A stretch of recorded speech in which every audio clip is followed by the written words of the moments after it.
அண்மை செய்தியை பார்க்கிறோம். மக்களவைத் தேர்தல் தோல்வி குறித்து தஞ்சாவூர் மாவட்ட நிர்வாகிகளுடன் எடப்பாடி பழனிசாமி ஆலோசனை மேற்கொண்டு வருகிறார். விவரங்களை செய்தியாளர் ராஜேஷ் வழங்க கேட்கலாம். ராஜேஷ், இந்த ஆலோசனை கூட்டத்தில் என்னென்ன விஷயங்கள் குறித்து பேசப்பட்டது? விவரங்கள் என்ன?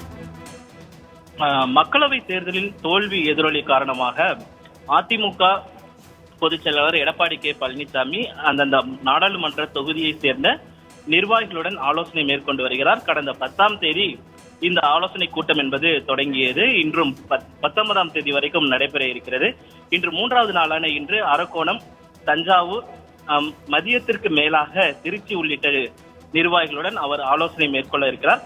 தற்பொழுது தஞ்சாவூரை சேர்ந்த நிர்வாகிகளுடன் அவர் ஆலோசனை மேற்கொள்ளும் பொழுது சசிகலா மற்றும் டிடிவி தினகரன், ஓ பன்னீர்செல்வம் ஆகியோரை இணைப்பது குறித்து மன்னார்குடியை சேர்ந்த சில நிர்வாகிகள் கேள்வி எழுப்பிய போது அப்போது முன்னாள் அமைச்சர் காமராஜ் எழுந்து அதெல்லாம் தேவையற்றது என கூறியதால் ஒரு சிறு சலசலப்பு ஏற்பட்டது.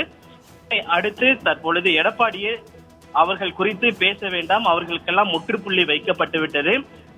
சசிகலா மற்றும் டிடிவி தினகரன், ஓ பன்னீர்செல்வம் ஆகியோர் அதிமுகவில் இணைப்பதற்கான வாய்ப்பே இல்லை, அதற்கான சாத்தியக்கூறும் இல்லை, அது தேவையற்றது என்று தெரிவித்திருக்கிறார். மேலும் தஞ்சாவூர் தொகுதியை பொறுத்த வரைக்குமே தேமுதிக அங்கு போட்டியிட்டது.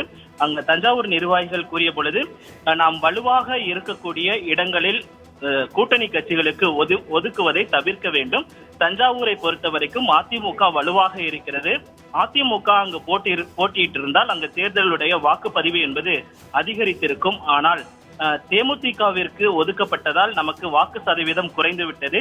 இனி வரும் காலங்களில் கூட்டணி கட்சிகளுக்கு அதிமுக வலுவாக இருக்கக்கூடிய இடங்களை ஒதுக்கக்கூடாது என்றும் அந்த கூட்டத்தில் அவர்கள் வலியுறுத்தியதாக தகவல் வெளியாகி இருக்கிறது. ராஜலட்சுமி, விவரங்களுக்கு நன்றி ராஜேஷ்.